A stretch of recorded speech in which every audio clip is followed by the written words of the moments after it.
नमस्कार दोस्तों, स्वागत है आप सभी का। आज की वीडियो में हम आपको बताएंगे पापांकुशा एकादशी कब है मित्रों। सबसे पहले कमेंट में लिख दीजिए जय भगवान विष्णु और सच्ची हृदय से वीडियो को लाइक जरूर करें। मित्रों, आप सभी को हम बता दें कि और आपके साथ में यह भी बताएंगे कि इस दिन कौन सा एक उपाय कर लेने मात्र से धन प्राप्ति होती है, क्योंकि आप सभी को हम बता दें यह दीपावली से पहले पढ़ने वाली सबसे बड़ी एकादशी है और इसीलिए एकादशी का बहुत महत्व जाता है।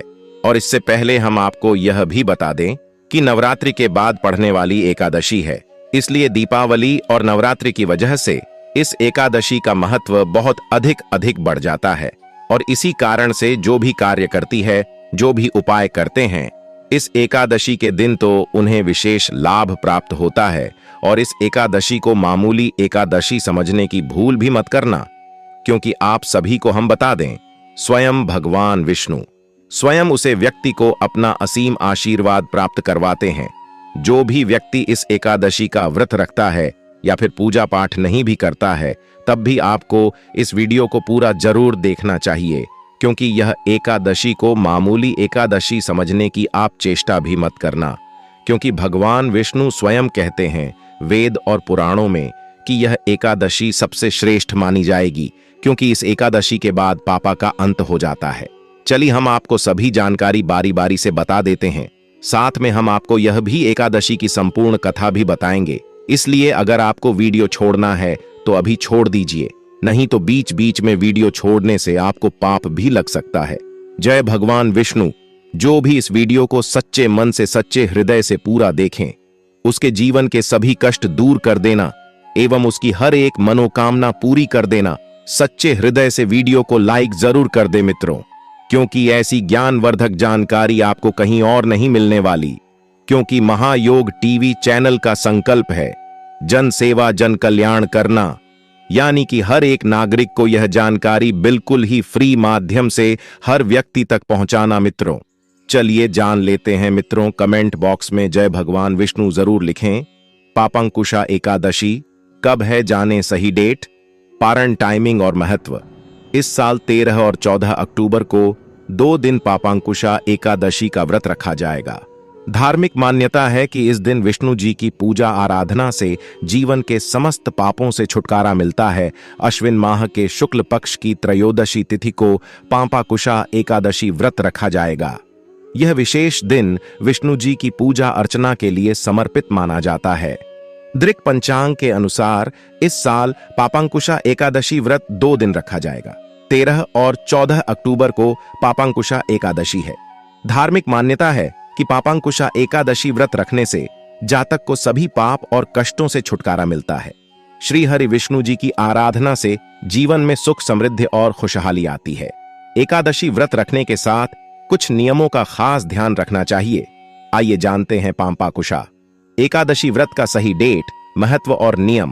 पापांकुशा एकादशी कब है?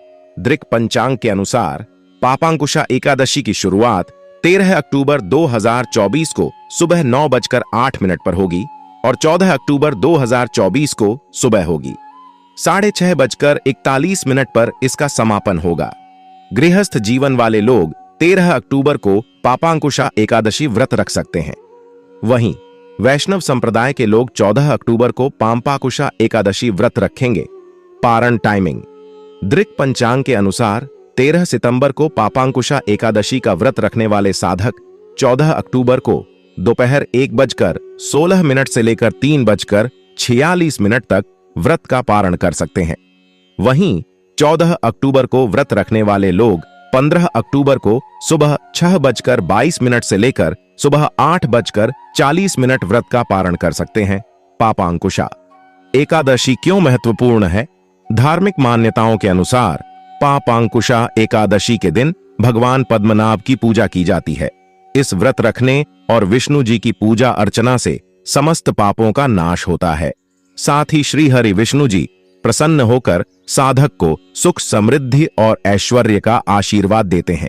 इतना ही नहीं, पापांकुशा एकादशी का व्रत रखने से 1000 अश्वमेघ यज्ञ और 100 सूर्य यज्ञ के समान शुभ फलों की प्राप्ति होती है।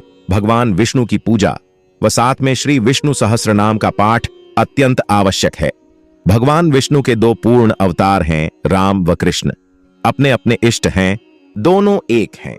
अपने श्रद्धानुसार भगवान राम व कृष्ण की पूजा करें। श्री रामचरितमानस के अरण्य कांड का पाठ करें, इससे भक्ति प्राप्त होती है। सुंदर कांड के पाठ से कष्टों से मुक्ति मिलेगी। धन प्राप्ति के लिए इस दिन व्रत रखें व भगवान विष्णु के साथ साथ माता लक्ष्मी जी की पूजा करें। श्री सूक्त के ऋग्वेदिक श्री सूक्तम के 16 मंत्रों का जप करें व फिर हवन करें। जो लोग रोगग्रस्त हैं, जो लोग किसी भय से परेशान हैं, जिनको लगता है कि अब हम असुरक्षित हैं, ऐसे लोगों को श्री राम रक्षा स्तोत्र का प्रातः काल ब्रह्म मुहूर्त में पाठ करना बहुत भी प्रभावी है। इसके पाठ से रोग व भय से विजय की प्राप्ति होगी। इस दिन दान अवश्य करें। अन्नदान का बहुत महत्व है। इस पर्व पर चावल, दाल, आलू, सब्जी इत्यादि कम से कम 5 व्यक्तियों के भोजन के बराबर अन्नदान अवश्य करना चाहिए। पीले वस्त्र व फल का दान करने से धन की प्राप्ति होती है। इस दिन अपने राशि के स्वामी ग्रह के बीज मंत्र का जप अवश्य करें। अपने गुरुदेव का स्मरण करें, उनका आशीर्वाद प्राप्त करें। कुंडली का 9वां भाव भाग्य का व दशम कर्म का होता है। भाग्य व कर्म को मिलाकर सफलता मिलती है। भाग्येश के स्वामी ग्रह के बीज मंत्र का जप व उनके द्रव्यों के दान तथा उसके साथ श्री विष्णु सहस्रनाम का पाठ करने से मनोवांछित फल की प्राप्ति व धन का आगमन होता है। इस प्रकार इतना उपाय करके हम धन व पुण्य दोनों प्राप्त कर सकते हैं। सबसे आवश्यक है भगवान के प्रति श्रद्धा व समर्पण की भावना का होना है।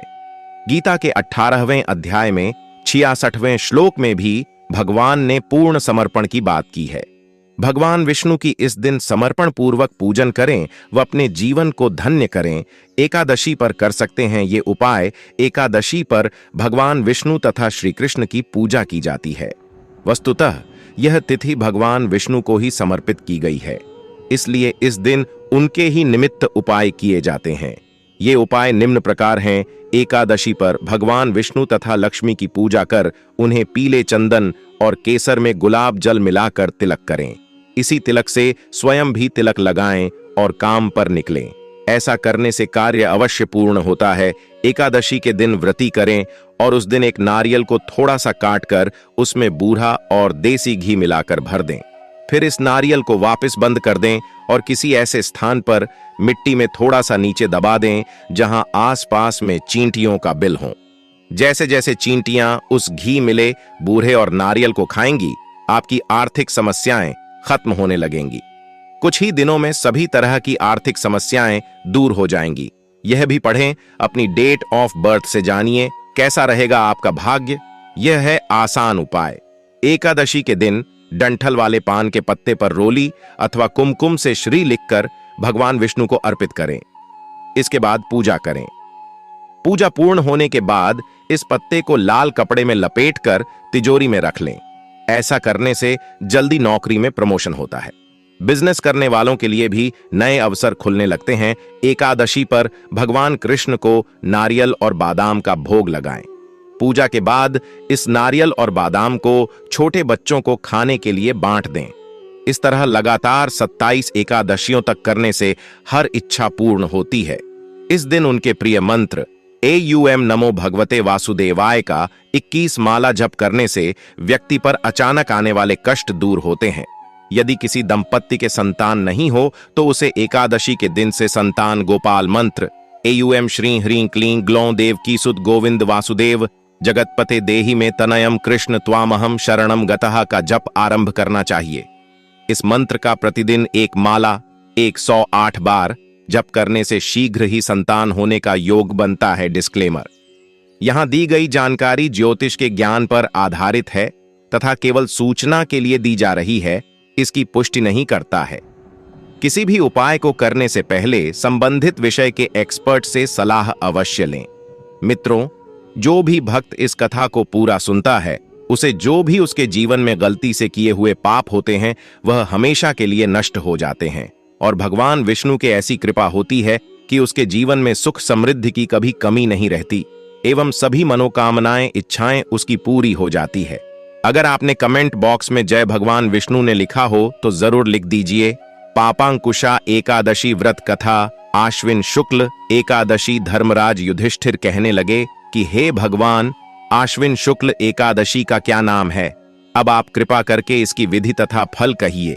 भगवान श्री कृष्ण कहने लगे कि हे युधिष्ठिर, पापों का नाश करने वाली इस एकादशी का नाम पापांकुशा एकादशी है।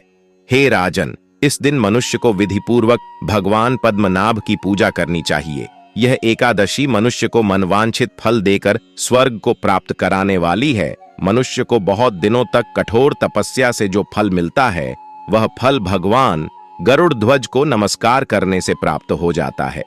जो मनुष्य अज्ञानवश अनेक पाप करते हैं परंतु हरि को नमस्कार करते हैं, वे नरक में नहीं जाते।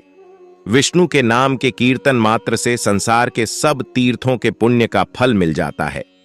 जो मनुष्य शार्ंग धनुषधारी भगवान विष्णु की शरण में जाते हैं, उन्हें कभी भी यम यातना भोगनी नहीं पड़ती।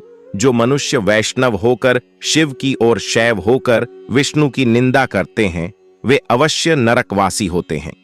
सहस्रों वाजपेय और अश्वमेध यज्ञों से जो फल प्राप्त होता है, वह एकादशी के व्रत के 16वें भाग के बराबर भी नहीं होता है। संसार में एकादशी के बराबर कोई पुण्य नहीं, इसके बराबर पवित्र तीनों लोकों में कुछ भी नहीं। इस एकादशी के बराबर कोई व्रत नहीं। जब तक मनुष्य पद्मनाभ की एकादशी का व्रत नहीं करते हैं, तब तक उनकी देह में पाप वास कर सकते हैं। हे राजेंद्र, यह एकादशी स्वर्ग, मोक्ष, आरोग्यता, सुंदर स्त्री तथा अन्न और धन की देने वाली है। एकादशी के व्रत के बराबर गंगा, गया, काशी, कुरुक्षेत्र और पुष्कर भी पुण्यवान नहीं है। हरिवासर तथा एकादशी का व्रत करने और जागरण करने से सहज ही में मनुष्य विष्णु पद को प्राप्त होता है।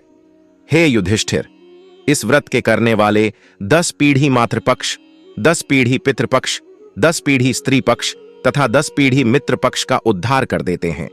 वे दिव्य देह धारण कर चतुर्भुज रूप हो, पीतांबर पहने और हाथ में माला लेकर गरुड़ पर चढ़कर विष्णु लोक को जाते हैं। हे नृपोत्तम, बाल्यावस्था, युवावस्था और वृद्धावस्था में इस व्रत को करने से पापी मनुष्य भी दुर्गति को प्राप्त न होकर सद्गति को प्राप्त होता है। आश्विन मास की शुक्ल पक्ष की इस पापांकुशा एकादशी का व्रत जो मनुष्य करते हैं, वे अंत समय में हरिलोक को प्राप्त होते हैं तथा समस्त पापों से मुक्त हो जाते हैं। सोना, तिल, भूमि, गौ, अन्न, जल, छतरी तथा जूती दान करने से मनुष्य यमराज को नहीं देखता। जो मनुष्य किसी प्रकार के पुण्य कर्म किए बिना जीवन के दिन व्यतीत करता है, वह लोहार की भट्टी की तरह सांस लेता हुआ निर्जीव के समान ही है। निर्धन मनुष्यों को भी अपनी शक्ति के अनुसार दान करना चाहिए तथा धन वालों को सरोवर, बाग, मकान आदि बनवाकर दान करना चाहिए। ऐसे मनुष्यों को यम का द्वार नहीं देखना पड़ता तथा संसार में दीर्घायु होकर धनाढ्य, कुलीन और रोगरहित रहते हैं। मित्रों, कमेंट करके जरूर बताएं आप सभी को यह वीडियो कैसा लगा। अगर आपको वीडियो अच्छा लगा हो तो इस चैनल को सब्सक्राइब जरूर करें और इस वीडियो को ज्यादा से ज्यादा शेयर करें, जिससे कि हर एक भारतीय नागरिकता की है वीडियो पहुंच सके और वह भी इस वीडियो से इस्लाम ही लाभ उठा सके एवं उनकी सभी मनोकामनाएं, इच्छाएं पूरी हो जाएंगी अगर वह इस वीडियो को ज्यादा से ज्यादा शेयर करेंगे। तो क्योंकि कहा जाता है कि ज्ञान को बांटने से ही बढ़ता है, यानी कि आप इस वीडियो को ज्यादा से ज्यादा शेयर जरूर करें। धन्यवाद।